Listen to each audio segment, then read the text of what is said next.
nations. But again, thank you for entrusting me with this position, and I look forward to doing a great job for you. Thank you very much, Sergio.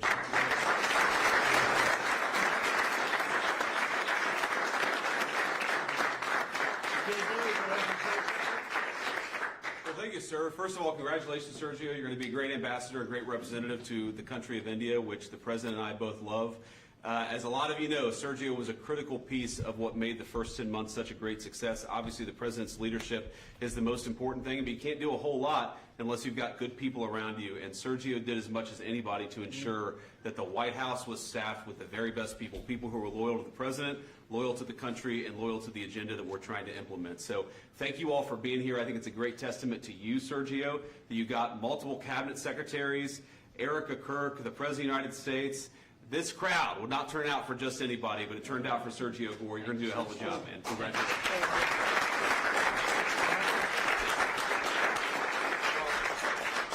Just to echo what Sergio said, Mr. President, you've done a lot for this country, more than any other president has in such a short period of time. And part of that is putting together a phenomenal team. And I know Sergio was instrumental in helping you achieve that. And so we think he'll do a great job. This is a very impressive collection of people. There are almost 1.5 billion people in the Oval Office right now. But Sergio's going to do a phenomenal job. Those of us who've known him, so many of his friends that are here and family as well that know how hard he works, 24 hours, 7 days a week. And that's what it takes to work in this administration because of how much you're pushing our country forward around the world and here at home. And we know Sergio will do a great job. So congratulations, Sergio. You're going to do a phenomenal job. Thank you. Thank you. Janine, please. Well, I'm very proud to be here with Sergio, my friend, has been my friend for many years. He is someone who is loyal, he is trustworthy, and he works as hard as anyone I know. And Mr. President, there is in this room a group of people who love you, who believe in you, and who are so proud to be in this Oval Office and to be part of this amazing day because you have changed the course of America. You and thank you, Sergio, for what you've done. God bless you both. Thank you very much.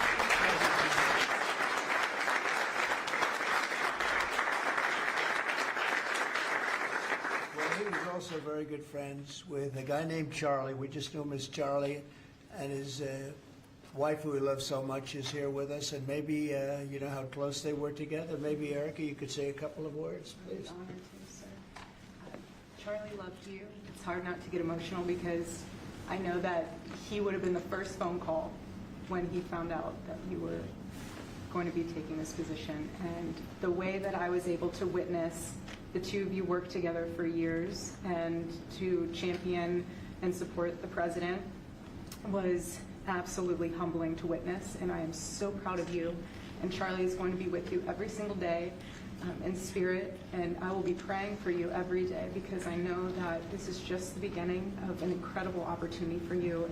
And sir, thank you for allowing Sergio to have this beautiful moment. Thank you very much. Thank you, Dara. And that man's watching over us right now, right? Okay. Any questions? You mentioned the senators that are here, Mr. President. Do you personally approve of the deal that's happening right now on Capitol Hill to end the government Well, it shutdown? depends what deal we're talking about. But if it's a deal I heard about, that's certainly, you know, they want to change the deal a little bit. But I would say so. I think based on everything I'm hearing, they haven't changed anything. And we have support from enough Democrats. And we're going to be opening up our country. It's too bad it was closed, but we'll be opening up our country very quickly. Mr. President, that deal does reverse the mass firings your administration put through during the shutdown. Did you sign off on that, and will you abide by that if this passes? Well, I will be. I'll abide by the deal. The deal is very good. We're not going to be giving $1.5 trillion to people that came in from jails and from, you know, the gangs and drug dealers and all of these others that they wanted to be given health care, which would have hurt our health care system. I hope that we're going to be able to have a health care where Lindsay and I were discussing it, Jim and I were discussing it, and Katie, we discussed it.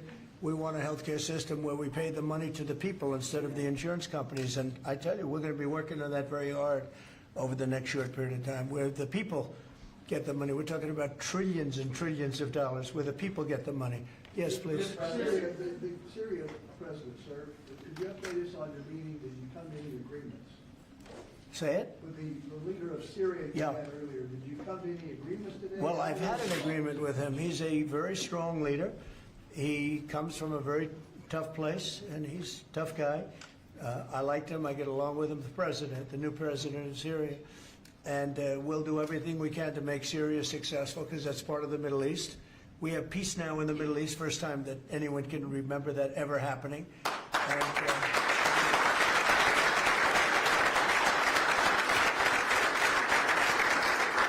as you know, Syria is a very big part of the Middle East, very important part. If you look back at Syria, for years they had the doctors, the lawyers, they had so many of the great intellects. It's an amazing place with great people, and we want to see Syria be successful along with the rest of the Middle East. So I have confidence that he'll be able to do the job, absolutely. How close are you to a deal on a trade deal with India? Are you willing to consider lowering the current tariff rate?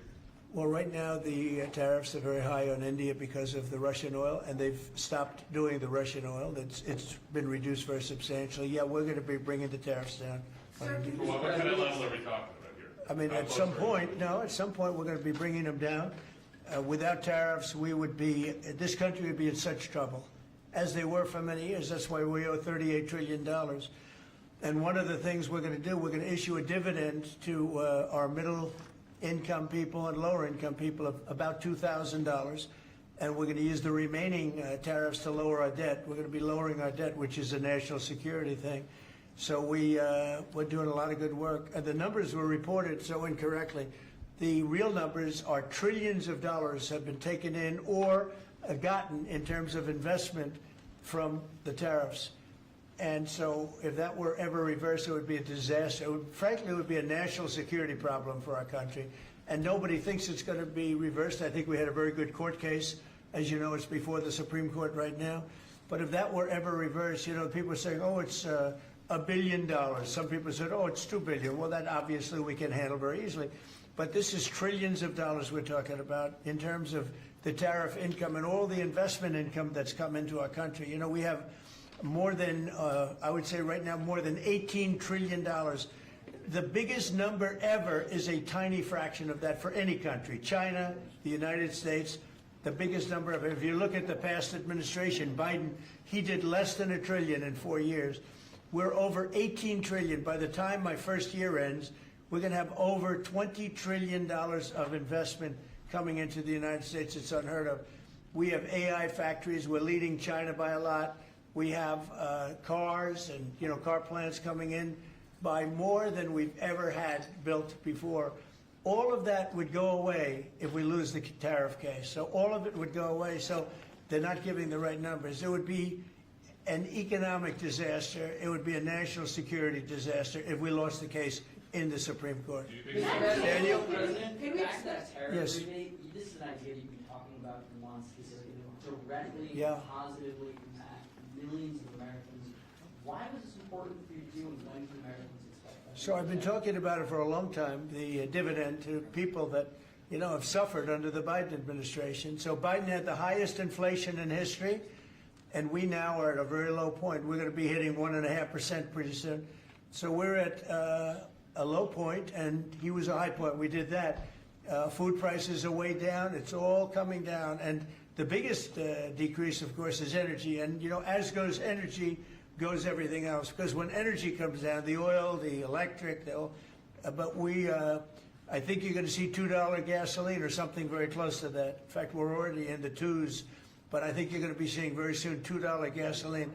That's like the equivalent of a massive tax cut. But in addition to that, the great big beautiful bill gives you a very, very big tax cut.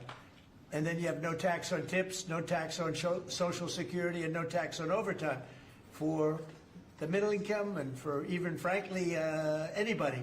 But you have no tax, and the no tax on tips has turned out to be a tremendous thing. But when you think no tax on tips, no tax on overtime, and no tax on Social Security for our seniors. It's the great big beautiful bill, which has been mischaracterized, but now people they don't want to talk about it because it's so good, the enemy, because it's so good for everybody. It's the greatest piece of legislation ever passed in the history of our country in terms of size. And hence they call it the big beautiful bill, or the one big beautiful, I call it the great big beautiful bill.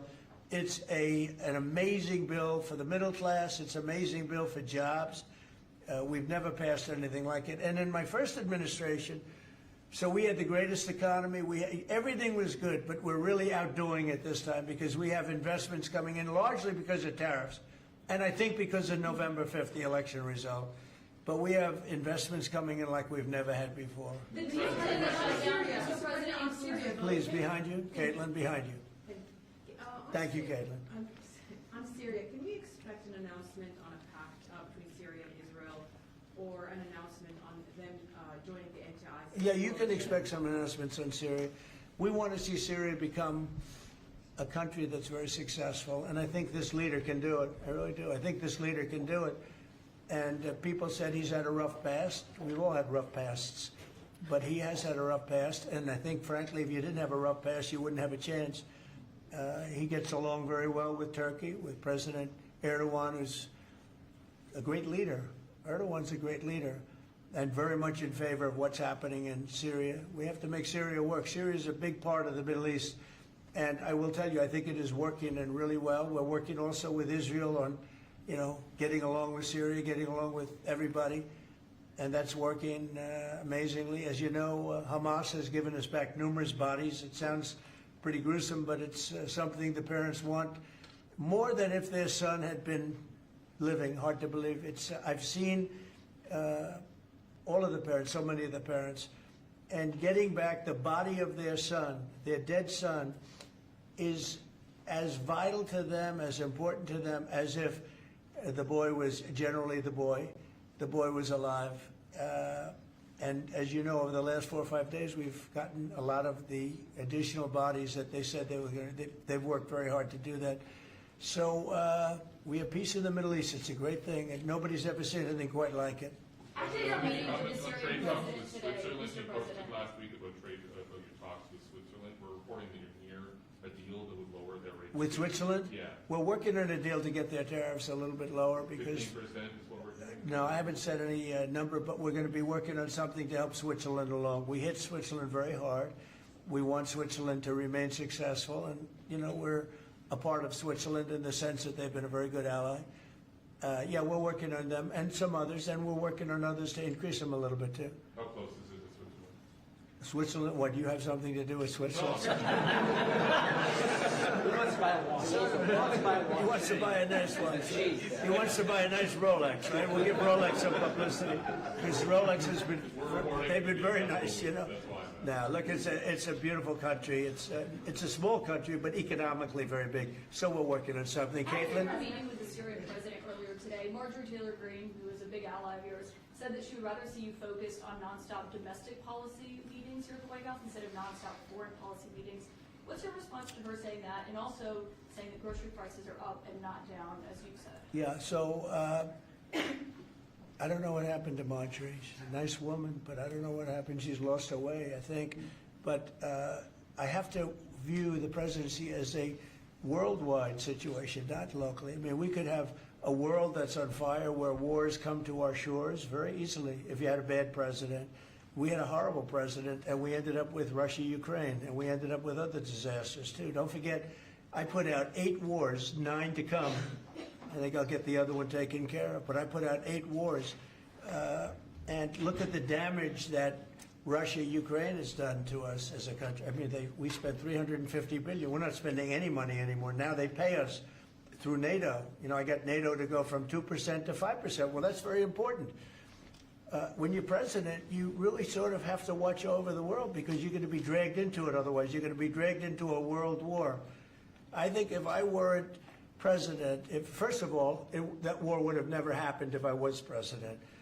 And if I weren't president, that war could have led to World War III. It won't. It's not going to anymore. But when I first got in, I said, wow, this situation could lead to World War III. And I got NATO together. I got everybody together. But with all of that, I passed a great, big, beautiful bill, which is the biggest tax cuts in the history of our country. So when somebody like Marjorie Taylor Greene, who's now catering to the other side, I don't know what, I guess she's, got some kind of an act going, but I'm surprised at her. But when somebody like Marjorie goes over and starts making statements like that, it shows she doesn't know. I don't devote a lot of my time. Let me give you another example. China. China was going to hit us with rare earth. Now, everybody says, what does that mean? Magnets. If China refused to give magnets, because they have a monopoly on magnets, because they were allowed to happen over a 32-year period, there wouldn't be a car made in the entire world. There wouldn't be a radio. There wouldn't be a television. There wouldn't be internet. There wouldn't be anything, because magnets are such a part. Now, nobody knows what magnets are, and not overly sophisticated, but to build a magnet system would take 2 years. So if I weren't able to say to China, look, if you're going to do that to us, we're going to charge you 158% tariff. It was 100% on top of 58%. And China called up immediately and said, we will make peace. And we made peace. We made a great deal. We made an unbelievable deal. China's paying tariffs to the United States, not the United States paying tariffs to China, which has always been the way it was. Nobody can believe these deals. But so when somebody makes a statement about he's devoting time to the world, well, the world is the United States, because if the world's in trouble or if the world is ripping us off, you know, the world was ripping us off before I came here. Europe was getting massive tariffs. They were sending us 9-10 million cars a year. We were sending them none. They were not taking our agriculture. We were taking massive amounts of their. It was so unfair. Now we have a deal where $950 billion is coming into the United States because of me and because of tariffs. So if I don't do all these things, our country is doing very poorly. So, you know, it's easy to say, oh, don't worry about the world. But the world is turning out to be our biggest customer. The world was on fire. And we could have been in that fire very easily if you didn't have a president that knew what he was doing. What's the question? Can you guarantee to Americans that travel is going to go back to normal once the government... That travel is? Travel, Oh, yeah. It'll go better than normal. You know why? When the government reopens. Yeah, sure. It'll be much better than normal because we're buying the most sophisticated avionics and, you know, technology for our control towers. And we didn't have that. We had a guy named Buttigieg. Edge, they say is the best way. Just say two edges, like off the edge of a cliff, which is where they were taking us, by the way. Edge was the Secretary of Transportation, and he spent billions of dollars trying to patch together our air traffic control system, which was a conglomeration of all different systems in all different cities. They had hundreds of companies working on it. And they were spending billions of dollars. And when they turned it on, it didn't work. It didn't even work a little bit. That's why you had a helicopter crashing into an airplane, that if we had a great system, bells and whistles would have started going off. So we are now in the process. We're in the final bids of getting the finest system anywhere in the world. I've analyzed it. Sean Duffy has been working really hard on it, doing a fantastic job, by the way. And over the next 2 or 3 weeks, we'll be handing out the finest air traffic control system anywhere in the world. All the towers will be equipped. They were going copper wire into glass wire into other types of wire. And if you knew anything, you know copper wire doesn't work with glass. You know glass doesn't work with other substances. And they spent billions of dollars, and when they turned it on, nothing happened. Okay? We're getting the most sophisticated, all brand new, all brand new. Every control tower will have the same exact system. It'll be the most sophisticated system by far in the world. And what we've done is we've looked around other countries and we've taken the absolute best systems in every different form, because there are different. You have lots of different companies like IBM and Raytheon and a lot of great companies. They're all bidding, and we're going to pick the best one, and it'll get built relatively quickly. And we are going to have the greatest air traffic control system anywhere in the world. Thank you very much, everybody. Thank you. Thank you.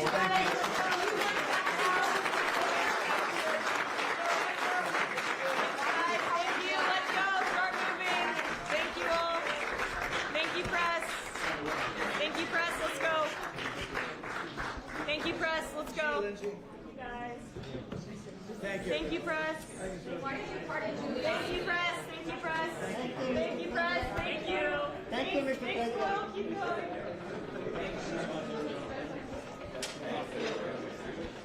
Guys, thank you.